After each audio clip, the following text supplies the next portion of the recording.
민주당 주도로 법사위 안건에도 없었던 그 청문회를 기습적으로, 즉흥적으로 상정해서 통과시켰던 그 모습 다시 보여드리겠습니다.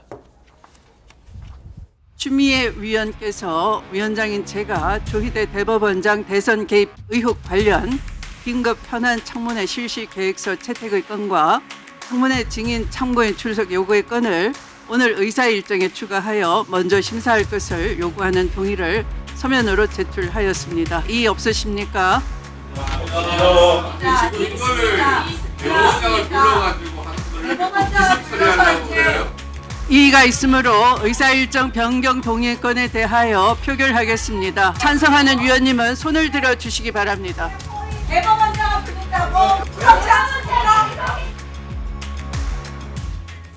자, 저렇게 기습적으로 처리해 버렸을 때 민주당 지도부는 알았을까?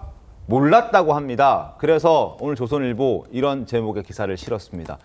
정청래도 제어 못하는 추미애, 그야말로 자기 마음대로다라는 지적이죠. 비판입니다. 과도한 공세를 하고 있다. 당 내에서도 걱정스럽다. 자, 민주당 지도부와 상의 한마디 없이 했고, 그런데 민주당 지도부 나중에 이 얘기를 듣고 추후에 통보받았다고 했는데 상임위가 결정했으니 우리는 막을 생각은 없다. 이 무력한 것도 문제라는 지적도 뒤따르고 있습니다. 정청래 대표도 추미애 의원을 막지 못한다. 당내 기강에 문제가 발생한 거 아닙니까? 강성필 부대변인님. 당내 기강의 문제라고 보기에는 좀 무리가 있습니다. 왜냐하면 당 지도부도 저기에 대해서 저는 동의를 한다고 생각을 해요. 아, 그래요? 네. 암묵적 동의인가요? 그런데 이제 중요한 거는 자꾸 이제 언론에 지금 지도부가 몰랐다라고 지금 보도가 되는데 네. 그것은 그냥 단편적으로 해석을 하는 거고 더 한 단계 들어가서 구체적으로 설명을 드리면 당 대표 그리고 원내 대표가 이 청문회와 관련해서 몰랐겠습니까? 청문회를 해야 한다라는 법사위 위원들의 의견은 충분히 다 알고 있었을 거예요. 네. 다만 그거를 언제 하는가에 있어서 완급 조절을 합시다.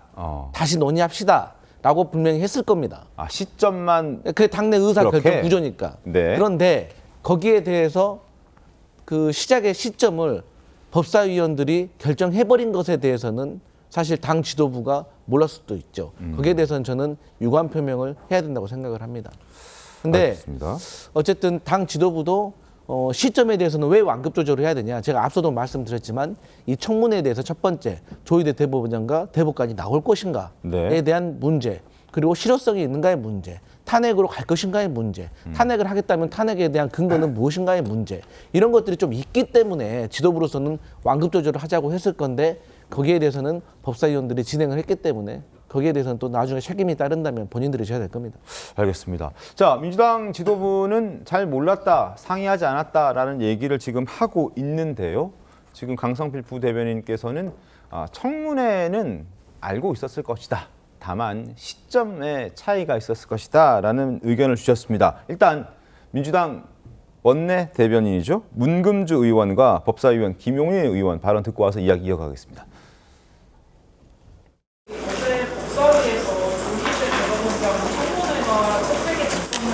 사전에 상의는 안 됐고요. 법사위 차원에서 의결이 된 걸로 추후 통보를 받았습니다. 이제 원내 사전에 얘기 안 하고 처리를 해가지고 좀 원내대표가 경고를 했다는 기사가 나왔는데. 경고는 모르겠고 저희가 5월 14일 날 한번 했던 청문회예요. 그래서 다시 이어가는 거라고 이해해 주시면 좋겠습니다. 사전에 원내랑 교감이 있으셨어요? 자, 문금주 원내 대변인의 목소리를 보면 사전 상의가 안 됐고 법사위 차원에서 의결된 걸로 추후 통보받았다라고 얘기를 하는데 그럼 원내 지도부는 추미애 법사위원장이 패싱한 겁니까? 우리 당의 원내대표가 엊그저께 네. 저희 최고위원들에게 전달한 내용은 김병기 민주당 원내대표도 이 사실을 전혀 몰랐다. 굉장히 유감이다라고 하면서 강하게 우리 측 원내대표에게 이제 상황 설명을 했다고 합니다.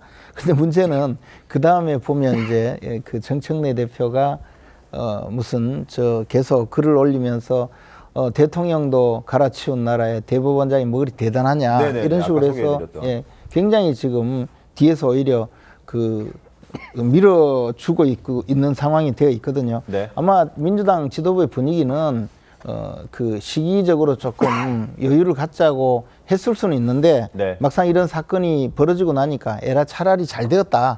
뭐 밀고 가자. 뭐 그런 취지가 아닌가 생각이 듭니다. 그리고 어차피 추미애 위원장이 좀 악역을 담당하고 있으니 우리는 뒤따라가면서 네. 이런 분위기를 끌고 가서 실리를 챙기자. 뭐 그런 취지인 것 같고요. 제가 앞에서도 말씀드렸지만 가장 흐뭇하게 보고 있는 분은 아마 미국에 지금 가 계신 이재명 대통령이 아닐까.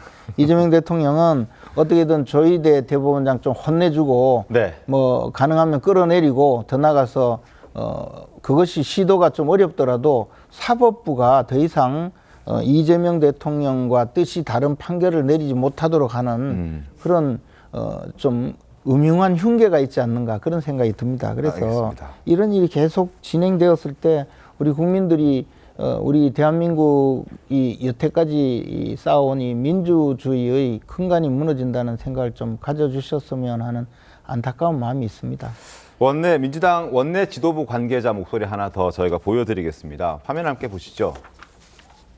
자, 원내 지도부 관계자. 특검법 합의 파기했을 때도 그랬지만 법사위가 너무 세게 치고 나가는 것 같다. 저 특검법 합의 파기했을 때도 정청래 대표랑 김병희 원내대표랑 세게 부딪혔죠. 그래서 서로 사과해라 뭐 이런 얘기들도 오갔었는데 결국 김병기 원내대표가 사과를 하는 선에서 마무리가 됐었습니다.